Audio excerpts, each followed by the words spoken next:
So I want to thank everybody who sent me a birthday text last Sunday. Justin Gung is a funny guy. He is also now in charge of all hospital visits at night and on the weekend. So if something happens to you or to your family, please give Justin Gung a call. 2 weeks from today, we will have our homecoming Sunday, our promotion Sunday. We'll also break ground on our new building on the south end of the property.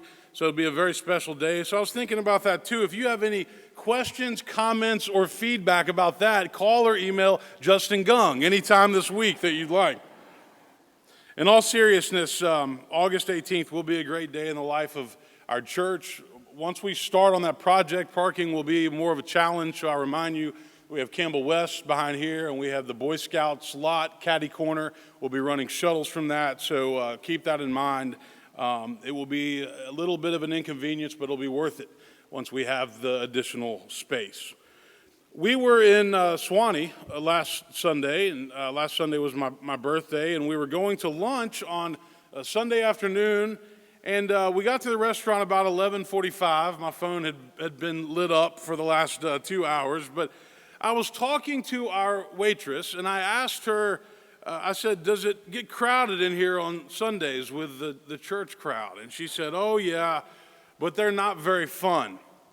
I hate working on Sundays, she said. Well, she obviously didn't know that she was talking to a minister who just happened to be off that particular Sunday, but I said, tell me more, please.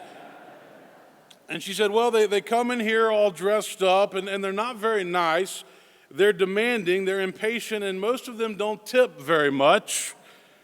And then she continued, it's almost like they go to church, and then by the time they get to lunch, they forgot everything that they learned. Made me laugh. I thought that was interesting. We're continuing this journey through Romans. Today we stay in Romans 12 and pick up with verse 9, but let me ask you a couple questions as we begin. Why are you a Christian? Is it because you were born into a Christian family? Is it what you feel like you were expected to do? Is it because you had an encounter with Jesus Christ later in life that changed you or transformed you? Is it a cultural thing? It's what good people in Nashville do. They go to church. Why are you a Christian? And the next question, what does it mean to be a Christian, to live a Christian life? That's the question that I believe Paul answers in our passage this morning. The truth is, the word Christian means a lot of different things to a lot of different people. When people hear the word Christian in our culture, many things come to mind. Some think judgmental, some think self-righteous, some think exclusive. Some people think of a certain brand of politics. We don't really find the word Christian that much in the Bible. We do find another word, and what's that word? Disciple. And the definition of a disciple is a follower or a student or teacher of a certain leader. A follower or student of a teacher or a leader. So in the case of Christianity, we are followers or we are students of Jesus Christ. So when we say the word Christian, we are really talking about being a follower, a student of Jesus. We should seek to live our lives according to what he taught and what he did. We should seek to embody his love in our words and in our actions. We should read and study his teachings that we find in the Gospels and then apply them to our lives. So Romans 12, 9 through 18 is perhaps one of the best descriptions, I think, of the Christian life. In the NRSV, it's subtitled Marks of the True Christian. Paul says this, let love be genuine. Hate what's evil. Hold fast to what is good. Love one another with mutual affection. Outdo one another in showing honor. Do not lag in zeal. Be ardent in spirit. Serve the Lord. Rejoice in hope, be patient in suffering, persevere in prayer, contribute to the needs of the saints, extend hospitality to strangers. Bless those who persecute you, bless and do not curse them. Rejoice with those who rejoice, weep with those who weep. Live in harmony with one another. Do not be haughty, but associate with the lowly. Do not claim to be wiser than you are. Don't repay anyone evil for evil, but take thought for what is noble in the sight of all. And if it is possible, Paul says, as long or as far as it depends on you, live peaceably with all. So let's break this down today, because I really do believe that this is perhaps one of the best descriptions of what it means to be a Christian, to live a Christian life. This is what faith looks like lived out. Let love be genuine. Paul is saying that in life, love must be completely honest and sincere. We must not have ulterior motives when we love other people. We don't love in life with the expectation that we're going to get something in return. We love in life because God is love and because Christ commanded us to love. We need to acknowledge that there are all different kinds of love. There's romantic love, and that can change and fade over time. There's selfish love, where one person wants to get something when they give something. Then there's Christian love, agape love. It's a pure outpouring of the heart to other people. This is the type of love that Paul is urging the Romans to embrace and to spread. This is the type of love that holds families and churches and friendships together. This is the type of love that is free from suspicion, free from manipulation, free from grudges. It does not have ulterior motives. It's pure, it's authentic, it's not based on fear. This is the love that is patient, that is kind, that's not envious or boastful or arrogant or rude. Remember that passage? Paul says, hate what is evil, hold fast to what is good. There is evil in the world. There are those who kill other people, who seek to hurt other people. We found that out again this weekend. Sometimes it's hard to understand exactly where evil originates, but we know that it's there, and we need to call it out. It needs to be confronted. Somebody had to stop Hitler.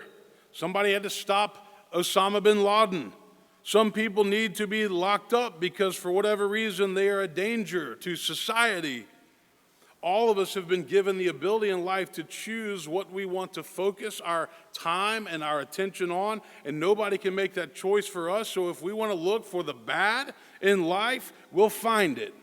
If we want to look for the good in life, we'll find it because it's there. Paul writes to the Philippians, whatever is true, whatever is honorable, whatever is just, whatever is pleasing, commendable, if there's any excellence, if there's anything worthy of praise, then spend your time, spend your life thinking about those things. Many of us continue to underestimate our own ability to control how we think and how we feel. We are often guilty of sitting back and letting life dictate our attitude, and we don't realize that ultimately we must decide how we will respond to our circumstances. Our circumstances might be out of our control, but we get to decide how we're going to respond to them. Nobody takes that away from us. Hold fast to what is good. There are evil people who set out to do some terrible things, to manipulate and hurt others. And Paul is calling us to reject that, to push back on that, to focus our time and our attention on the things that are good, the things that are healthy. So how are we doing?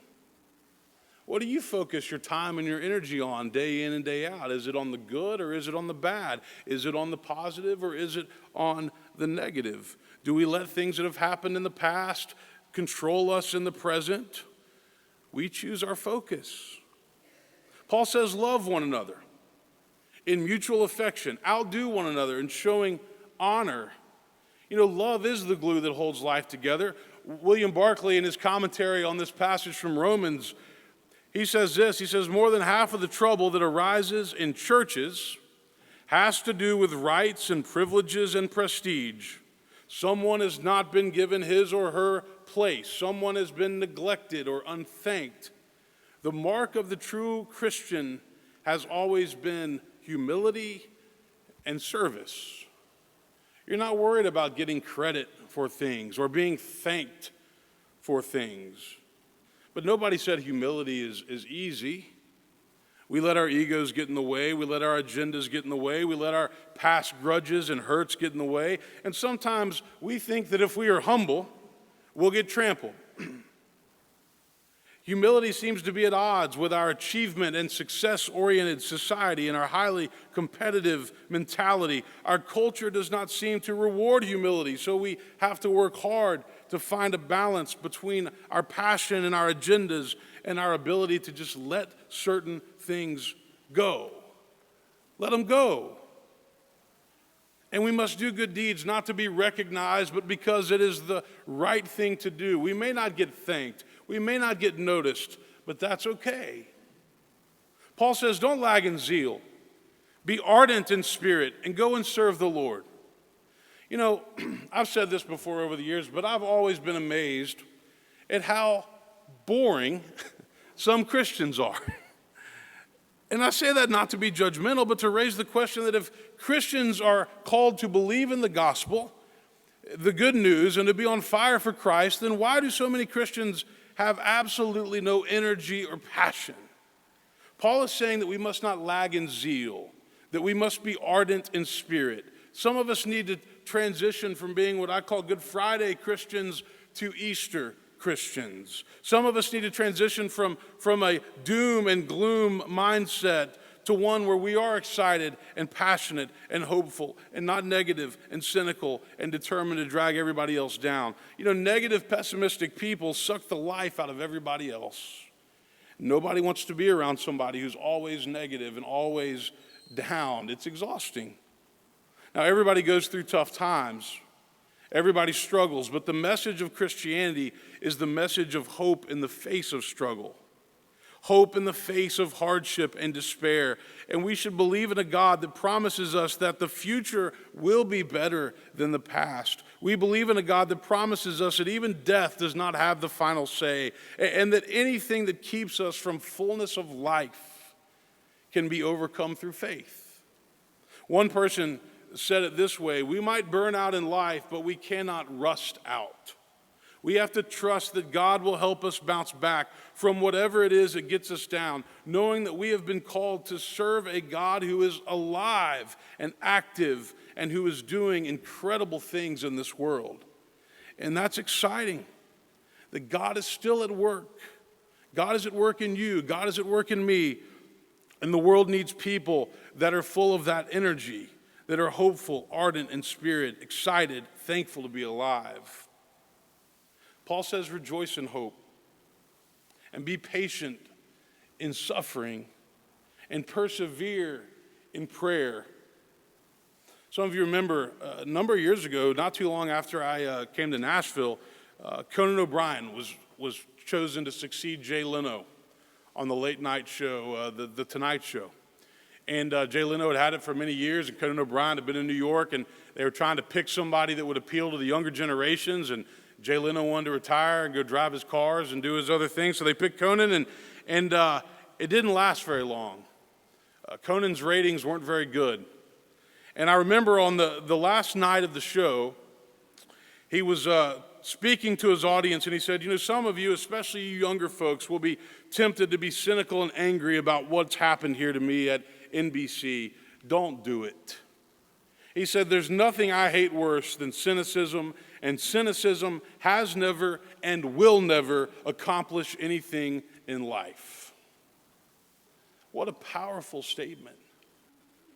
There are no hopeless situations in life. There's only hopeless people. And friends, Christian hope is a powerful thing. Paul reminds us that it does not disappoint.